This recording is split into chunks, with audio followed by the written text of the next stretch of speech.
Dyma fyfyrdod ar gyfer Sul Ionawr y 15fed. Do'n i ddim wedi cael amser wrthos diwethaf i roi'n at ei gilydd rhwng yr anhwylder a bopeth. Felly mi gai gyflwyno fe i chi Sul yma.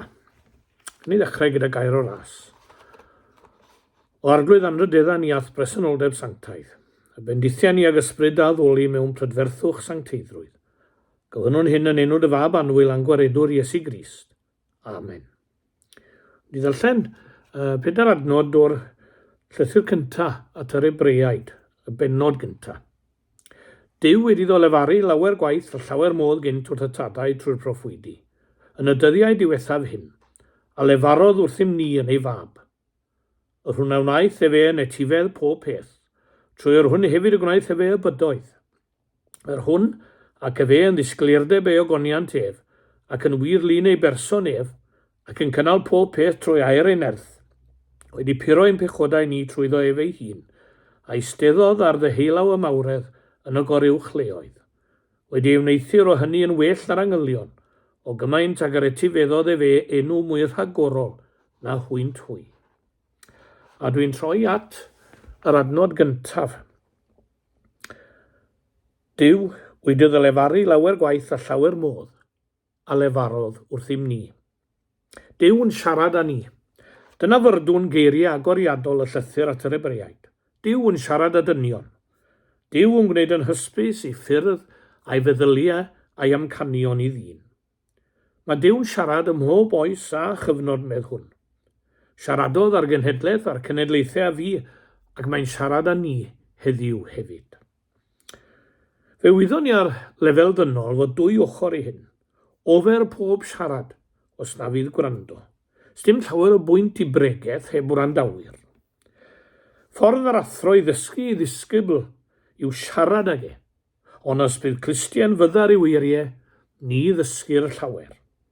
Nid yw hanner gwrando chwaith, hanner y stori gwch chi wedyn. A dyna un o'r pethau rhyfeddaf mewn byd ag eglwys, yw rhywun â hanner stori ganddo. Chi'n cofio'r stori am esgob o Loegr yn mynd i'r Unol Daleithiau, ac yn mynd fe gynhalwyd press conference. Dynion y papurau newydd yn gofyn cwestiynau iddo. Ble fyddwch chi'n mynd? Ble fyddwch chi'n bregethu yno? Beth fydd eich neges ac yn y blaen ac yn y blaen? Wedi holi'r cyfan bron, gofynodd un mewn dipyn o hwyl i'r esgob, will you be visiting any nightclubs in New York? Wel, fe ddath un reporter mewn yn hwyr. Ar geiriau cyntaf glywodd e oedd ateb yr esgob. Are there any nightclubs in New York? Ar dudalen papur newydd y dyn hwnnw'r bore canlynol, gwylwyd y geiriau. Bishop asks, are there any nightclubs in New York? Dyn gafodd hanner y stori. Dyn nad oedd wedi gwrando'n iawn ar y siarad. Ond a chaniatau yn bod am wrando'n iawn, a'i gwir yw geiriau'r testun, a yw Duw yn siarad a dyn. Wel, yn lle cyntaf gai ddweud mae Duw yn llefaru. Ni fi Duw yn dawel eriod, a pha mae e'n siarad, ni ellir cyfyngu ar ei ffyrdd o siarad â ni. Llawer modd o siarad ganddo ef. Yn y lle cyntaf, mae'n siarad â ni ym myd natur. Fe ddwedodd un dyn mae 2 lyfr gen i. Y Beibl a llyfr cread a natur, ac mae Duw'n siarad â mi yn y 2. Yn Salm 19, ceir y geiriau yma. Y nefoedd sydd yn datgan gogoniant Duw, a'i ffurfafen sydd yn mynegu gwaith ei ddwylaw ef. Ddydd i ddydd a dreitha ymadrodd, a nos i nos a ddengys wybodaeth. Nid oes iaith nac ymadrodd, lle ni chlybiwyd ei lleferydd hwynt. Ei llunin aeth trwy'r holl ddaear, a'i geiriau hyd ei thafoedd y byd. Dyna ddyn yn gwrando o ddifrif ar Dduw, yn siarad, yn natur.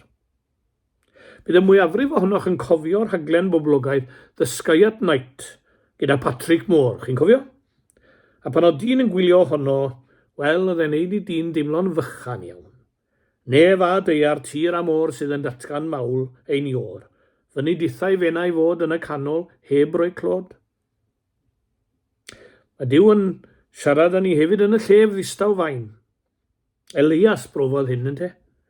Disgwyl yw drwst a sŵn dramatig, ond siaradodd Duw gydag e yn y llef ddistaw fain. Profiad personol Elias a llawer un ar ei ole. Wedi ffoi am ei fywyd, einioes mewn perygl. Popeth yn dywyll iddo, dim gobaith am y fori.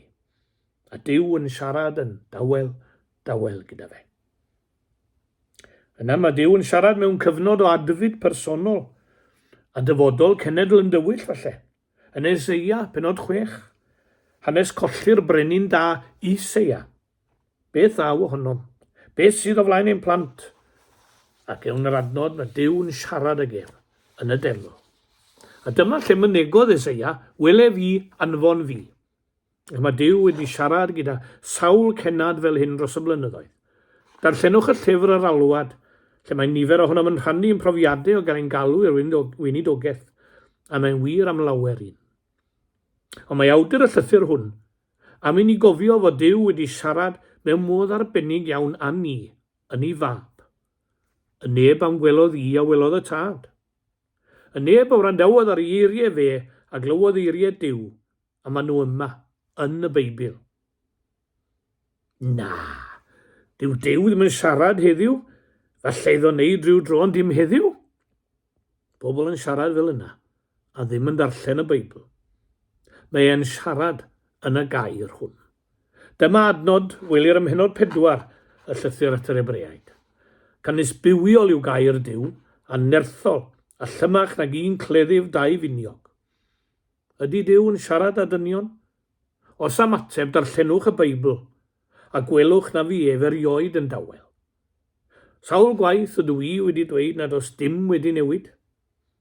Mae geiriau Duw yn y gyfrol mor gyfoes a pherthnasol heddiw ag erioed. Dwi'n weld e dro ar ôl tro wrth baratoi myfyrdodau a ffragethau. Yr ail beth i ddweud yw mae Duw yn siarad heddiw. Mae'n siarad mewn ffyrdd a dulliau newydd gyda ni. Fe greda i fod Duw yn siarad yn y protestio a glywn yn erbyn y ffordd mae dyn yn trafod cydddin. Clywn gonsern am heddwch a chyfiawnder, ond nid ydym y maes egwyddorion yr arglwydd Iesu nawr. Protest yn erbyn rhyfel, protest yn erbyn gormesu pobl. Fe glywa i Dduw yn siarad yn hyn. Yr un mor glydd ac a siaradodd yn erbyn anghyfiawnder yn nyddiau Amos a Hosea. Dyma'r geiriau amser hynny, sathrydd clawd, anwireddau lawer, eilyn addoliaeth, cyfyd terfus gymhlith y bobl, blinder a thrais. Mor gyfarwydd yr ydym a geiriau'r proffwyd, heddiw. Ni'n disgwyl i'r clawd gael ei sathru ar allor elw y gaeaf yma'n ni. Ni di clywed am anwireddau lawer o dir llywodraeth. Mae pobl yn addoli ei lunod a'r cyfrifiad diwethaf yn dangos yn un glir. A pobl yn dechrau protestio. Beth yw'r gwahaniaeth rhwng cyfnod y proffwydi a heddiw? Fawr ddim hyd y gwela i. Creda'r proffwydi mewn protest yn erbyn anghyfiawndere, ac yn ei protest fe glywn Duw yn siarad. Yr un yw ei gri heddiw. Dywedydd wrthym am ninnau yn yr 11 ganrif ar 20 fod chwarter y byd yn rhyfela. A daeth yma droddion newydd yn rhy gyfarwydd i ni, kill ratio a body count a'i tebyg. Dywedodd un gwr, never before has it become apparent that when belief in God declines, the sanctity of human life declines also. Mor wir yn diwe. Os oes llygaid i weld gen i machlist i wrando, fe glywn Duw yn siarad gyda ni heddiw. Duw yn siarad heddi mewn barn gyda ni. Gwela'r proffwydi hynny yn ei dydd hefyd. Mae caledwch y permissive society yn dweud llawer wrth ymnynau hefyd. Dyma ddywedir yn Wikipedia am nodweddau y permissive society. Permissive society can be seen as a practical application, supplement for a free, valueless, nihilist society with no moral foundation. Mae'r gair nihilist yn air dierth i ni falle, a mi edrychais ar ddiffiniad ohono ar y we. A true nihilist would believe in nothing, have no loyalties and no purpose other than perhaps an impulse to destroy. A cheiriau cryf yn dyfe. A beth am amynedd Duw, diolch byth fod ganddo amynedd gyda ni. Deil y Beibl i siarad gyda ni yn y geiriau yma, cysur, arweiniad, gobaith, y bywyd sydd yng Nghrist. Nid rhyw hen grair mae honno, ond allai ddim gweithio gwirth o'i gadw yn y dror neu ar y silfflyfrau. Tua diwedd y ganrif ddiwethaf, fe waharddodd cymdeithas o hippies yng Nghaliffornia bob llyfr ond y Beibl. A chi ddiddorol, ynddo fe? Sy'n ddiddorol gael sgwrs am hynna, gyda'r hippies. Gair byw ydyw. Yn Seland Newydd, mi roddodd rhywun iddo gyfieithiad newydd o'r Testament Newydd i fachgen a elwyd yn delinquent gan yr awdurdodau. Nhw wedi rhoi lan arno fe.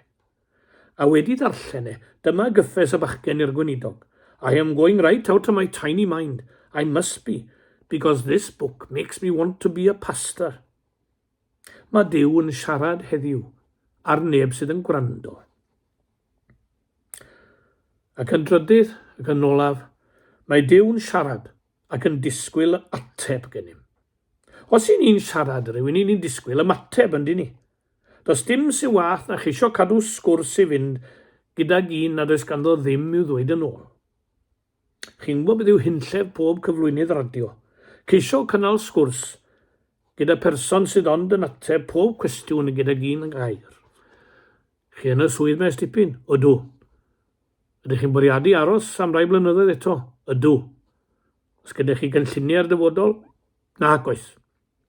Mae'n anodd ofnadw i gyflwynydd radio gyda'r sgwrs gyda un fel yna. I ni'n disgwyl ymateb synhwyrol, ac felly mae Duw hefyd.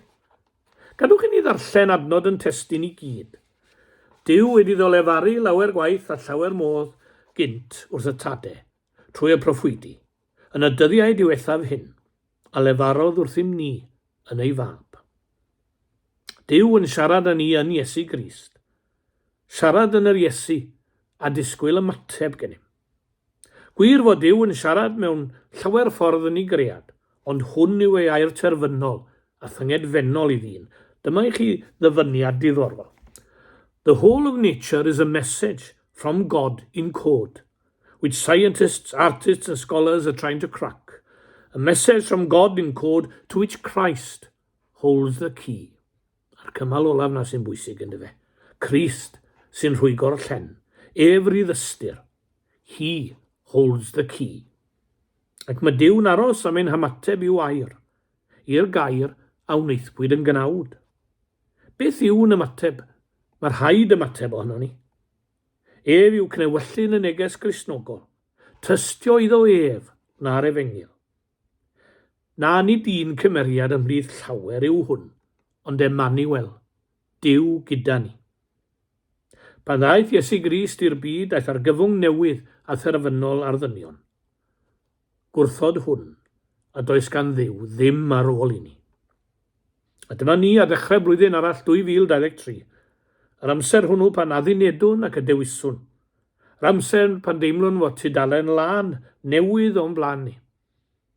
I ni'n ymateb yn rhyw ffyrdd i'n problemau ar ddechrau blwyddyn, boed i ni'n neud hynny, sef ymateb i air Duw ato, a gwneud hynny heddiw. Heddiw yw un o eiriau mawr y Testament Newydd. Mae'r gair heddiw yn rhagdybio ddoi ac yfori. Ddoi oedd amser yr Hen Testament. Heddiw yw amser y cyflawni. Ond nid yw heddiw yn para yn byth, cofiar. Heddiw yw dydd gras ac amser cymeradwy. Ar ddechrau 2023, beth yw fy ymateb i mynd i fod i'r Iesu hwn? God stuttered before. In Christ, he spoke. Hynny yw, ni'n aros i'r baban ddweud ei air clir cyntaf yn ni, ond mae'n gwneud sŵn cyn hynny. God stuttered before, but in Christ, he spoke. Gweddiaf y bydd ein ymateb ni, a'n dewis ni yn ddewis tebyg i Williams Pantycelyn, ac y byddwn ni'n fel yn tystio mwy. Gwnes y dewis gorau wneithpwyd, dewis brenin nefoedd wen, yn dad, yn briod ac yn gyfaill, yn frawd, yn geidwad ac yn ben. Er mwyn ei enw. Amen. Gawn ni gloi heddiw eto gyda gair o weddi. Ar ddechrau blwyddyn newydd, i ni'n ymwybodol iawn yn tad o dreiglad amser ac o freider ein bywyd. Ddoi yn blentyn bach, heddiw yn ganol oed, ac yfori yn hyn. Ni wyddom yn tad yr hyn sydd o'n blaenau flwyddyn newydd hon. Falle cawn wynfyd ac iechyd, ond falle adfyd a phrofedigaethau hefyd. O da, dyroi ni ysbryd ymddiriedeth, a byddi di gyda ni ar hyd y daith, a dyroi ni ysbryd doethineb i gydion dy law, ac i lynu'n ffyddlon wrthyt. Ar ddechrau blwyddyn newydd, cynorthwe ni adnewyddu ein hymgysegriad i waith y deyrnas. Cryfhau'n dyhead i gyflawni dy ewyllus, fel y byddom yn defnyddio ein genau yn gymeradwy yn dy olwg, yn defnyddio ein dwyloeth wasanaethu yn enw Iesu Grist, a'n calon i dderbyn ac i dywall y gariad i'n gilydd ac i'n cyd-dynion. Cadw dy eglwys ar lwybr dy wirionedd, a nertha hi i gyflawni chenhadaeth, er bendith i bobl ein gwlad, ac er clod i thenw. Amen.